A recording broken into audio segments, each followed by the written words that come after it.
ఓం సాయిరామ్. సమర్థ సద్గురు సాయినాథ్ మహారాజుకి జై. సాయి భక్తులందరికీ నమస్కారం అండి. మన బాబా గారి దయ వల్ల మనందరం బాగుండాలి, సంతోషంగా ఉండాలి అని చెప్పి మనస్ఫూర్తిగా కోరుకుంటూ ఈ రోజుటి వీడియో స్టార్ట్ చేస్తున్నాను ఫ్రెండ్స్. ఇక ఈరోజు వీడియోలో మనం చూడబోయేది ఏంటి అంటే, తల్లి నా చేతిలోని పక్షిని తాకి చూడమ్మా. ఇప్పటి నుంచి వరుసగా 3 రోజుల్లో నువ్వు కోరింది నీకు దొరుకుతుంది. నీ సాయిపై నమ్మకం ఉంచి పూర్తిగా నేను చెప్పేది వినిబిడ్డ అని చెప్పి బాబాగారైతే మనకు ఒక మంచి సందేశాన్ని తీసుకొచ్చేసారండి. ఆ సందేశం ఏంటి, ఆ సందేశం రూపంలో బాబాగారు మనతో ఏం చెప్పబోతున్నారు అనేది ఆయన మాటల్లోనే విందామా. తల్లి, నా చేతిలో ఉన్న ఈ పక్షిని తాకి చూడు. నువ్వు కోరింది 3 రోజుల్లో నీకు దొరుకుతుందమ్మా. నీ సాయిపై నమ్మకం ఉంచి అలక్ష్యం చేయకుండా వినుబిడ్డ. ఇప్పటి నుంచి 3 రోజుల్లో నువ్వు కోరింది నీకు ప్రసాదిస్తానని నేను మాట ఇస్తున్నాను. ఆ అదృష్టాన్ని నువ్వు అందుకోవాలి తల్లి. ఎంతో కాలం నుంచి మానసిక బాధను అనుభవిస్తూ ఉన్నావు కదా. నీకున్నటువంటి కుటుంబ బాధలు, అప్పుల బాధలు, లేదంటే నీ పిల్లలు ఒక మంచి స్థాయిలో ఎదగాలి అని చెప్పి కోరుకుంటున్నావు. మంచి స్థాయిలో ఉండాలి అని చెప్పి కోరుకుంటున్నావు. కానీ నీ కోరిక నెరవేరకుండా నీ టైం అనేది కలిసి రావటం లేదు. కారణం ఏదైనా సరే బాధ మాత్రం నీవు భరించలేకపోతున్నావు కదా. ఎందుకంటే నీ జీవితంలో అది ఒక్క కోరిక నెరవేరితే నీవు దేని గురించి కూడా ఆలోచించవు, వెనక్కి తిరిగి చూసుకోవు. అంటే నీ జీవితంలో అతి ముఖ్యమైనటువంటి కోరిక అది. ఆ కోరికను ఈరోజే నేను ఏ విధంగా తీర్చబోతున్నానో వినుబిడ్డ. ఇప్పటి వరకు నీ కష్ట సమయంలో నువ్వు ఎంత భయపడుతున్నా సరే ఇక నుంచి నువ్వు భయపడకమ్మా, బాధపడకు.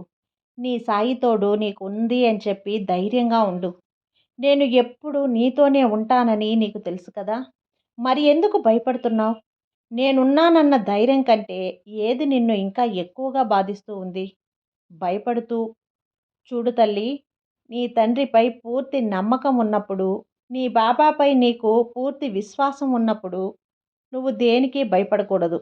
బాధ అనే దానిని నీ జీవితంలోకి రానివ్వకూడదు. ఎప్పుడైతే నువ్వు భయపడతావో, ఎప్పుడైతే నువ్వు బాధపడతావో దాని అర్థం ఏమిటో తెలుసా బిడ్డ? నాపై ఉన్న నమ్మకం కంటే నీకు అపనమ్మకమే నిన్ను పెద్దదిగా బాధిస్తుంది అని అర్థం. నీకు నాపై పూర్తి నమ్మకం ఉంది కదా, పూర్తి విశ్వాసం ఉంది కదా.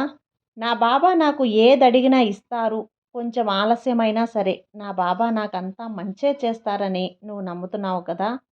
మరి ఆ నమ్మకాన్ని ఎందుకు ఇంతలా నిర్వీర్యం చేస్తున్నావు? భయం అనే దాన్ని చూసి నువ్వు ఇంకా భయపడుతూ ఉన్నావు తల్లి. నీ జీవితంలో ఏదో జరిగిపోతుంది అన్నటువంటి పెనుభయం, నీ జీవితం నీ చేయి జారిపోతుందేమో అనేటువంటి మరొక భయం. ఇలా ప్రతిరోజు, ప్రతి క్షణం, ప్రతి సెకండు కూడా నిన్ను భయపడుతూ ఉంటే ఎలా చెప్పమ్మా. ఈరోజు నీకు చెబుతున్నాను, శ్రద్ధగా విను.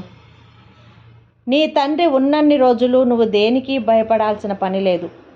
ఏది నిన్ను చేరాలన్నా సరే, అది ఏదైనా సరే ముందు నన్ను దాటి రావాలి.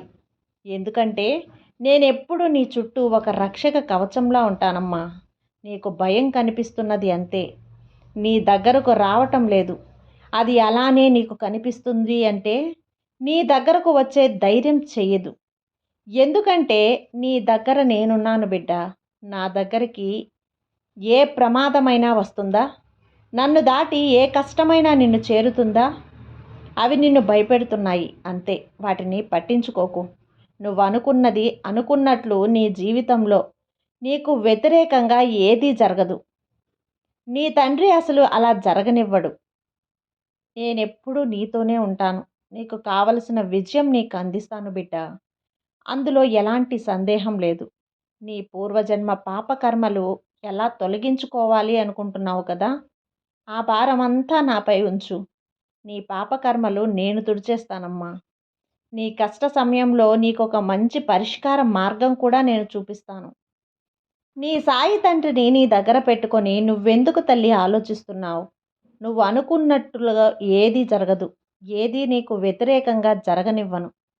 నువ్వు ఎంత నిజాయితీగా నీ పని చేస్తున్నా అందులో విజయం రాకపోవటానికి కారణం కూడా చెబుతాను విను. శ్రద్ధగా విను. అందులో మొదటిది, ఇతరులు ఏమనుకుంటున్నారు అని అనుకోవటం మానుకో. ఇప్పుడు నేనేం చెప్తాను కదా! నేను ఉన్నాను అన్న ధైర్యం కంటే ఎవరో ఏదో అంటున్నారన్న భయమే నిన్ను పీడిస్తుంది. నాకంటే వాళ్ళ గురించే నువ్వు ఎక్కువగా ఆలోచిస్తున్నావు. ఆ ఆలోచనను మానుకో తల్లి. నీ బాబాపై విశ్వాసం ఉంచు. నీ బాబాపై దృష్టి ఉంచు. అప్పుడే నువ్వు అనుకున్నది నువ్వు అనుకున్నట్లు సాధిస్తావు. నీకు ఏది మంచిదో, నీకు ఏది సరైంది అనిపిస్తే అదే చెయ్యి. జరిగిన దానిని తలుచుకుని బాధపడకు. నీ మనసును అల్లకల్లోలం చేసుకోకు. నీ భవిష్యత్తు కోసం పోరాడు. నువ్వు ఏం చెయ్యాలనుకుంటున్నావో, నీ జీవితంలో ఎలా ఉండాలి అనుకుంటున్నావో అలానే ఉండమ్మా. అదే పని చెయ్యి. అందులోనే నీకు సంతోషం ఉంటుంది. అప్పుడే నీ జీవితం కూడా నీకు ఎంతో ఆనందంగా ఉంటుంది. ఒక్క విషయం గుర్తుపెట్టుకో బిడ్డా. ఓటమి అనేది గెలుపుకి పునాది వంటిది. ఓటమి ఎదురైందని వెనుకడుగు వేయకు. దానిపై నుంచే నువ్వు విజయాన్ని చేరుకోవాలి. అవే నీకు మెట్లు. నీ పనికి సరైన సమయాన్ని ఎంచుకో. మంచి కాలం కోసం ఎదురు చూడు. ఇక నీ ప్రయత్నాలన్నీ ఫలిస్తాయి బిడ్డ. ఈ తండ్రిపై నమ్మకం ఉంచు. నీకొక విషయం చెప్పనా?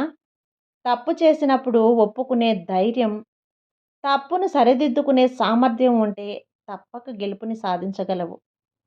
తప్పులు సర్వసాధారణంగా అందరూ చేస్తారమ్మా. కానీ ఒప్పుకునే ధైర్యం కొంతమంది దగ్గరే ఉంటుంది. ఆ క్షణం అది నిన్ను బాధ పెట్టొచ్చు కానీ నీ విలువను ఎన్నో రెట్లు పెంచుతుందని గుర్తుంచుకో. కాబట్టి నీ మనసుని కూడా ప్రశాంతంగా ఉంచుకో. అది జరగలేదు, ఇది జరగలేదు అని ఆలోచించుకోవద్దు. నీకున్న దాంట్లోనే సర్దుకొని తృప్తిపడు. నీలోని సామర్థ్యాన్ని బయటపెట్టు. నీ జీవితం మంచి మార్గంలో నడిచేలా నేను చేస్తాను తల్లి. అది నా బాధ్యత కూడా.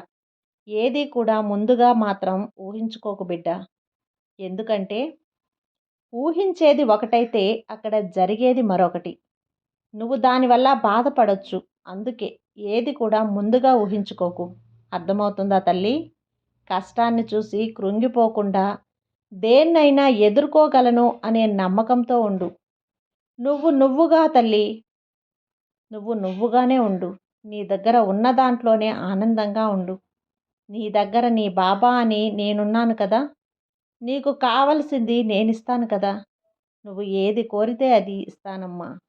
నువ్వు కోరిన ప్రతి న్యాయమైన కోరిక నేను నెరవేరుస్తాను. నేనున్నాను అనే నమ్మకాన్ని నువ్వు పెంచుకో. నీ తండ్రిలా నేను చాలా ప్రేమగా చూసుకుంటానమ్మా. నిన్ను చాలా బాధ్యతగా నిన్ను పెంచుకుంటాను. నా ప్రియమైన బిడ్డవి. చూడమ్మా, ప్రతి ఒక్కరి జీవితంలో కష్టం, నష్టం, బాధ, సుఖం ఇవన్నీ సహజమే. ఇవి వస్తున్నాయని నీ బాధ్యతల నుంచి నువ్వు తప్పుకుంటావా చెప్పు? తప్పకుండా నీ బాధ్యతలు నువ్వు నిర్వర్తించే తీరాలి. అందులో ఒకవేళ ఓటమి ఎదురైనా సరే వెనకడుగు వేయకూడదు. ముందుకే నడవాలి. నువ్వు నీ జీవితంలో గుర్తుపెట్టుకోవాల్సిన ముఖ్యమైన విషయం ఇది. ఎవ్వరి జీవితంలోనైనా సరే సంతోషం ఉంటుంది. అలానే దుఃఖం కూడా ఉంటుంది. కష్టం ఉంటుంది. అలానే సుఖం కూడా ఉంటుంది. ఈ నిజాన్ని నువ్వు ఎప్పుడైతే తెలుసుకుంటావో అప్పటినుంచి నీ జీవితం సరైన మార్గంలో ఉంటుందమ్మా. ఈ విషయాన్ని ఎప్పటికీ మర్చిపోకు. చూడు తల్లి, ఇక నుంచి సరిగ్గా 3 రోజుల్లో 3 రోజుల్లో నువ్వు కోరింది నీకు దక్కుతుందమ్మా. ధైర్యంగా ఉండు. నమ్మకంతో ఉండు. నమ్మకాన్ని మించిన ధైర్యం మరొకటి లేదు. నమ్మకంతో ఉంటే అంతా మంచే జరుగుతుంది. నీ సాయి నీకు తోడు ఉండగా నీకు భయం ఎందుకు చెప్పు? సర్వేజన సుఖినో భవంతు. జై సాయిరాం.